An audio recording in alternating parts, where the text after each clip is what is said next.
Well, welcome beautiful fish lovers to another episode of Puff Daddy Reef, and today I get the Tang Police called on me.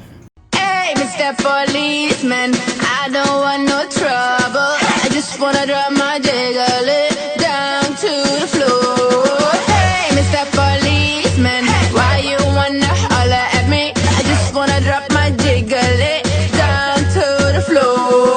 So check out this tank. This is my innovative Marine Nouveau Fusion tank, and it's actually doing quite well recently. It is anemone crazy. I got two anemones there, well, two big anemones, and I have a baby one down here. I have a zoanthid farm like you've never seen. There are zoanthids all throughout this place. I've kind of let the thing run wild, and so right now I've also been using it as a quarantine tank. That's right, a quarantine tank, and look at that beautiful fish that just showed up.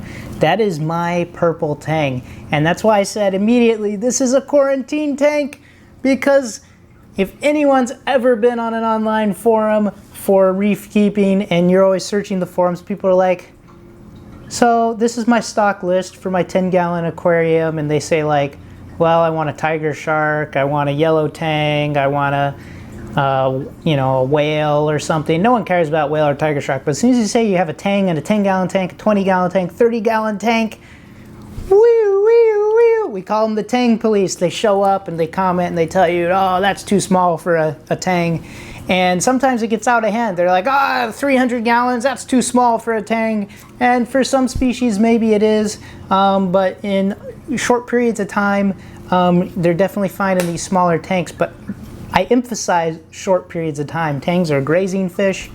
Different ones have different activity levels. You look at like powder blue tangs and they're always shooting over it around a tank. So you definitely want a tank that is the right size for your tang, because there's nothing more stressful than watching a fish pace back and forth. And you want to create a relaxing environment in an aquarium. So you want to make sure they have enough room to find that food, to graze, and to basically enjoy their time, enjoy their life, and so they can be part of your life and you can be part of theirs. And what I'm doing here is this is the quarantine tank. Mainly I'm trying to fatten him up and get him used to living with me, and also check him for things like ick, which a lot of tanks come in, and I don't necessarily want to immediately subject him to something like a harsh treatment such as like copper for ick, because I just want them to get fattened up. So what I've been doing is I've been feeding them lots of algae. So and basically this is just nori. You can get it, even for sushi or something else. And I also have a selcon. It's basically an aquarium food booster. It's an additive, and I've been putting just a couple drops of this on the nori to kind of let it soak in and give them some vitamins. In addition, I'm feeding some marine cuisine and mysis, so I'm really doing my best to fatten this fish up so he's ready, fat, happy to go when he goes into my big tank. And I'll feed him now just so you can check him out, but he's a gorgeous fish. It's a purple tang, so sometimes they're really expensive. Most of the time they're really expensive. They can be like, for a specimen like this, $200, $220.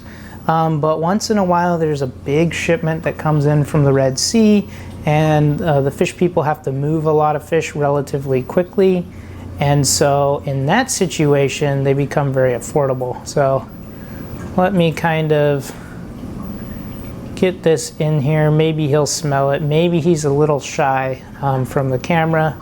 It's kind of a new situation, but let's see if he comes out.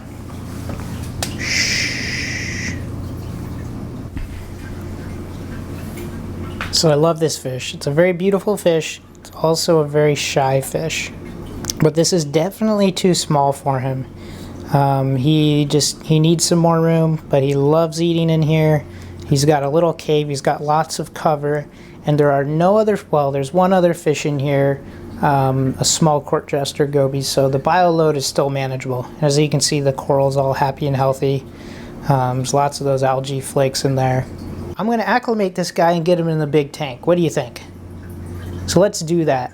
But before I do take him out, I'm going to do just a little quick video of him in this tank so we can remember these days of his life in quarantine. And hopefully, I hear some sirens, so hopefully we can get him into the big tank before those Tang police show up.